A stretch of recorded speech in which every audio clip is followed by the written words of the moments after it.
What is up, guys, and welcome back to episode number 49 now of the Leeds United career mode. And in today's episode, we have 3 Premier League games coming up for you. One of those against Manchester United as well. So I want redemption after last season's 2 defeats we got against the Red Devils. I'm not prepared to take 2 defeats again against them in this season. So I want redemption. I want us to pick up some points from that game.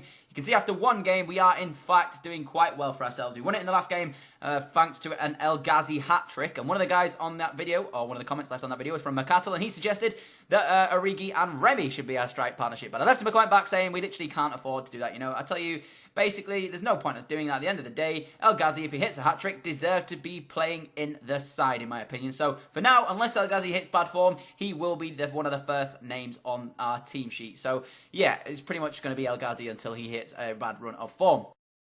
But Divock Origi was actually given his first start for the club today against Leicester, as we did take on the former champions, obviously not of last season or the season before that, because in this career mode they didn't win it in either of the last 2 seasons, but they did do it once at least in their time in the Premier League. So we took on the former champions here, as you saw Origi making his debut today. I said I would actually find out how to say his name. I apologise, I haven't actually found it out ahead of recording this episode, so again, I will try and remember to find it out for the next episode. I'm pretty sure it's Origi. I'm hoping it's Origi, because if it's not, I genuinely apologise. I've butchered his name yet again, and I really am sorry for it. But our £32.5 million signing makes his debut for us today in a game that I was not looking forward to, because Leicester at the moment, for me, are sort of my weak, I guess, bogey team. I seem to do well against them. I just end up not coming out with 3 points whenever I played against them. Last season, we lost, obviously, the second time in the division when we played them. We lost it by 1-0, and that was a game where I was very frustrated with. So I'm hoping we're not going to get a similar thing today. And the first chance actually fell our way in this one from a corner. Whipped the ball with El Ghazi, he puts it onto Hernandez's head, but it's well cleared off the line from a Leicester player. But we did have the first goal in this one, 21 minutes in, as Miguel gets tackled by Musa. Musa gives it to Mahrez, who actually gives it back to Miguel Iwobi into the path of Christian Eriksen, who spins, looked to make the pass, but in the end I just dribble it past a couple of players and hit one from the edge of the area, and that is why Christian Eriksen is going to be a star for us here at Leeds, because I enjoy having midfielders that can score goals from out of nowhere. I've spoken about it in my 100 Club episodes. If you have missed them, go back and watch them. If you're not an Ultimate Team or not an Ultimate Team player, I understand why you guys don't watch them. That's perfectly fine. However, when I was recording the 100 Club, I did mention about how I love Adam Lallana and Musa Sissoko in my midfield during that. And the reason for that is because they pop up with goals when I need them. And that's exactly what Eriksen has the ability to do. Look at that. For a strike from the edge of the area. Absolutely wonderful effort. No chance of Kasper Schmeichel in the Leicester goal even getting our hand to that one. And then it's an absolute wonderful strike to give us a lead. And it's a strike deserving of any lead, in all honesty. And to get it here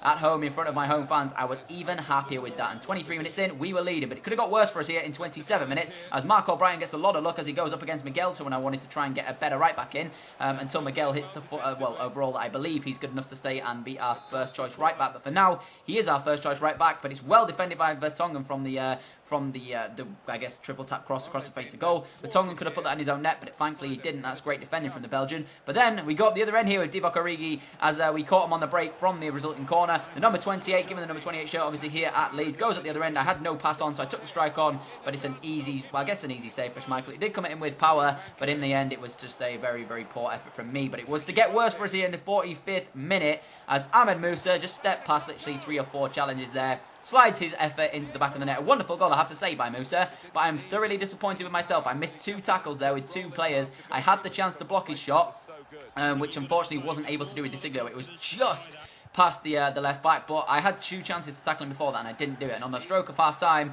he made it 1-1. In all honesty, Leicester could have stolen the victory here, as Musa, again, causing the danger for me, goes inside of again, a missed tackle by me.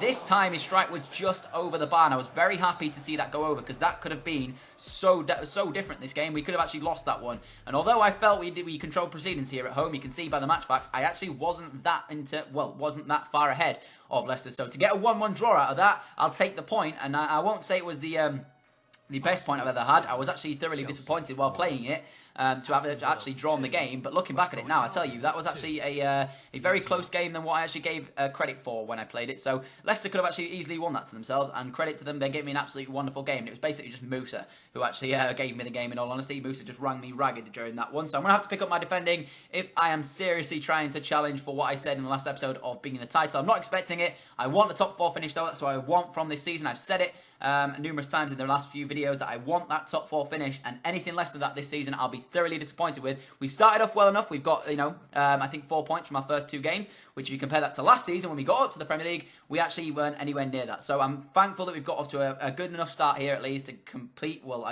keep the momentum going. As you can see, we've got an offer there for Anwar, which we actually declined £24.5 million for the right winger, who actually signed for 6.5 plus Takara. No chance I'm going to accept that after he's in fine goal-scoring form for us, and he's actually been a solid player for us. So we took on newly promoted Brighton for the second game of this episode, with Jose Perez playing up front for themselves today.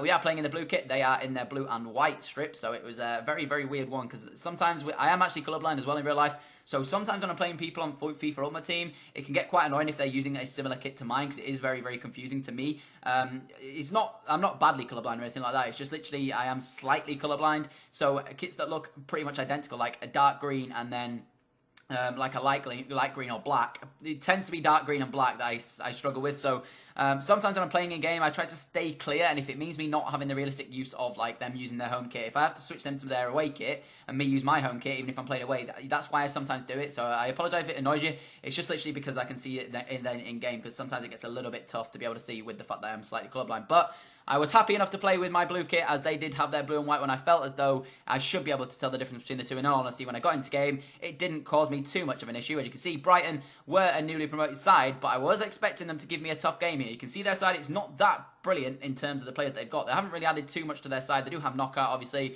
Pablo Hernandez as well, one of our former players, obviously. Well, he was the man of the series up until last season, when we obviously got Joe Green and a few other players into the squad. He served us very, very well, did Pablo Hernandez. I'm very happy to say that I'm thoroughly thankful for his services here at Leeds. So the fact that we came up against him here in this Brighton side, as he started on the bench for them today, it was very nice to see that he could possibly be featuring here at home, away from home against Brighton. But Brighton actually controlled the early part of the game, in all honesty, and they had a chance there, but a very, very weak shot in the end in terms of that one, as Leno makes an easy save for himself. But Jose Perez then into the path of one of the Brighton players. Again, very good save by Leno, but it was straight at the goalkeeper, and it's a save that I would expect him to make. So I was thankful he did keep us in this game, because already Brighton causing us an issue, as he made a third save in 24th minute of the game. And in all honesty, Brighton controlled the game from minute 1 here. I didn't really have too much going for myself. Green whips the ball into an area where Eriksson wins the header, but he could only send his headed effort wide of the post. And in the 39th minute of this one, Origi started the game as well today, ahead of, I do believe, Lloyd Remy. Puts it into a dangerous area, and Eriksson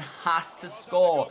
Just like he scored in the last game of this episode. He's got to score in that one, and unfortunately he wasn't able to do it. But we had one more chance as Joe Green got into a very good position, and what a save from the Brighton goalkeeper. What an absolute wonder save this is. I'll show you it again, just to show you how easily that could have gone in the back of the net. He didn't do, and we were then going to draw the game for the second time in this episode. We picked up a 1-1 draw against Leicester.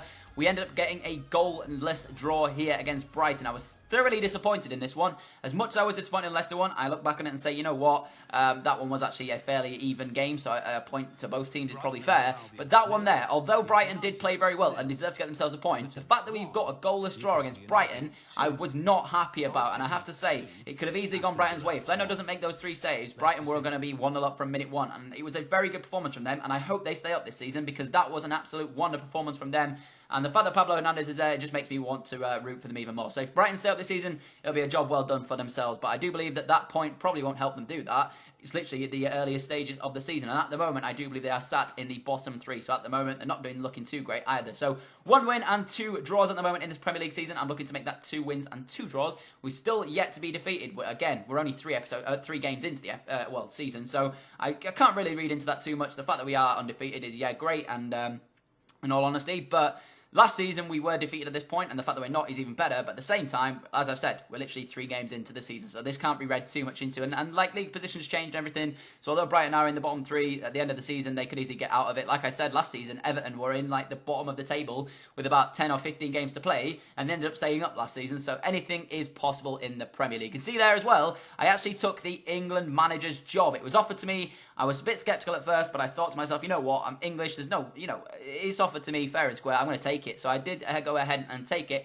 If you guys are interested in seeing any of the England games. I don't tend to play qualifiers, but if we do get into the World Cup or anything like that, I am down to play it if you guys want me to. So let me know what you guys reckon I should do in the comments. If you want me to play some of the England games, then I will definitely try to play as many as possible. But I would prefer to only do it in like World Cup knockouts and not qualifications if possible. But if you guys want to see that as well, I'll be happy to throw that in there for you guys. So just let me know what you guys think I should do in the comments. We obviously have a few Englishmen in our side here at Leeds, Joe Green being one of them. And you can see there the player to watch was Anwar El Ghazi. 3 goals in the last 3 games. All 3 of those, though, coming in the first game of the Premier League season. Yet to score in the last 2 games there, as we did draw both of those. You can see up against Manchester United, like I said, looking for redemption. I didn't want us to come, or to let Manchester United come to Ellen Road and beat us again here. We played exceptionally well against Mourinho's men in the last season. Both games, though, we ultimately didn't get anything out of. So it didn't matter how well we played, we didn't get anything out of either of those games. So when Manchester United came to Ellen Road here, or aka the East Point Arena, because someone's a bit of an idiot and forgot to change the name of the stadium,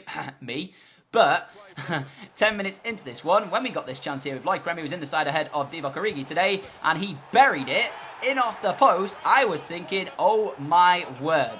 We're literally 11 minutes into the game, and the man that's come in for Origi, and is honestly came in on a free transfer, has got us the opening goal in this Premier League game. I was thinking, what on earth is going on? I've just spent £32.5 million on Divock Origi, and he hasn't really done anything yet to show us his true quality that I know he's got.